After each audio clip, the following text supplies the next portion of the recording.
Hi, I'm Sarah Bruce and welcome to EHI TV, coming to you live from EHI Live 2010 in Birmingham.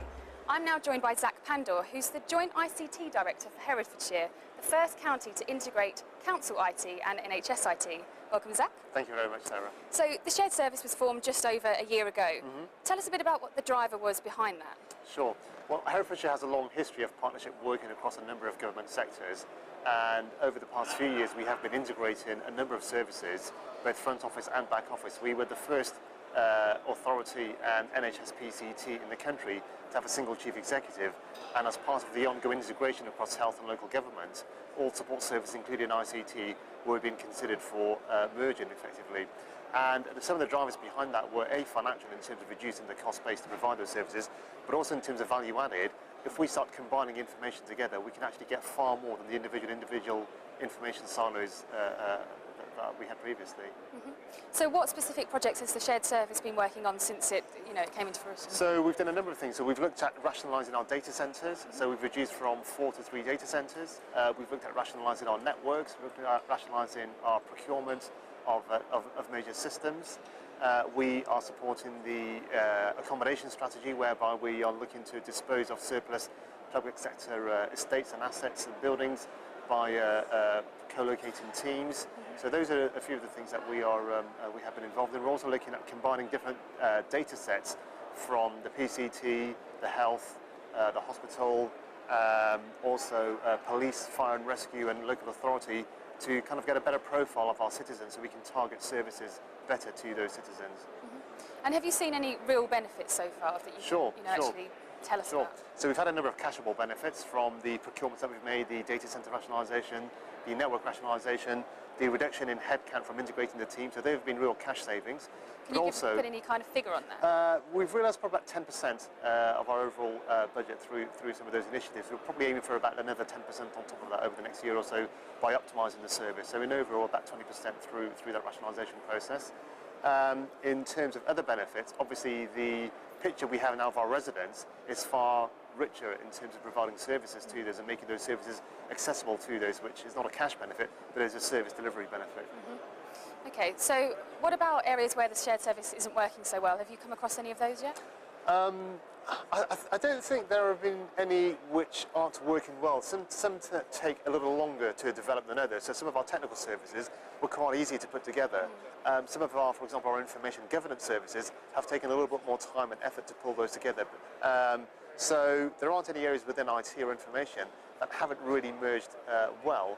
It's just some of them take a little bit more effort than some others, and we're still on a rolling journey. There are still other areas of the business that do little bits of IT or little bits of information that we're still trying to bring into the overall service.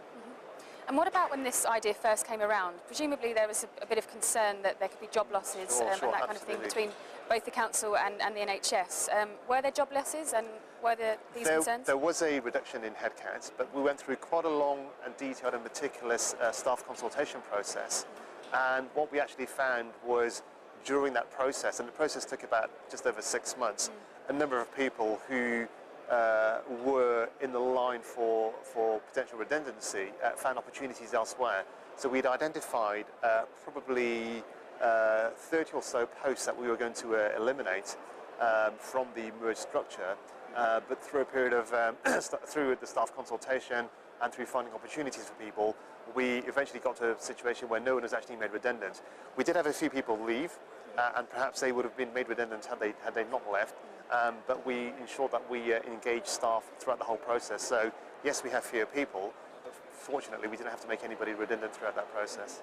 So how many people is the shared service made up of? It's about 160 staff in total, and there are about 100 or so on the council side, the local authority side, and about 60 or so on the NHS side. So that's the scale of the number of staff that we're talking about.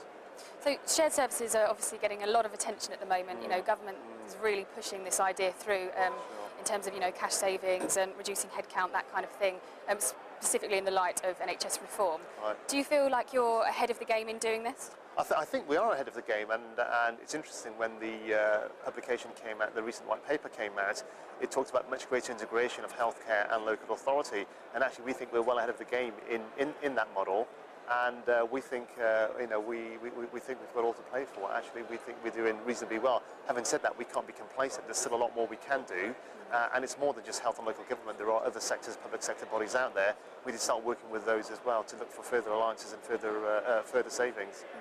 And have you had a lot of interest from other trusts and local authorities that are looking to do the same thing? Have they been asking you, how are you doing this? Huge interest, absolutely. I think this is now on most people's agenda in one way, shape or form. When I've had probably 15 or so queries from local government organisations and NHS organisations wanting to know what we've done and trying to take forward some discussions back at their basis. So it is attracting a lot of interest, and I think as the greater integration between local authority and health commissioning takes place, I think there'll be even more interest.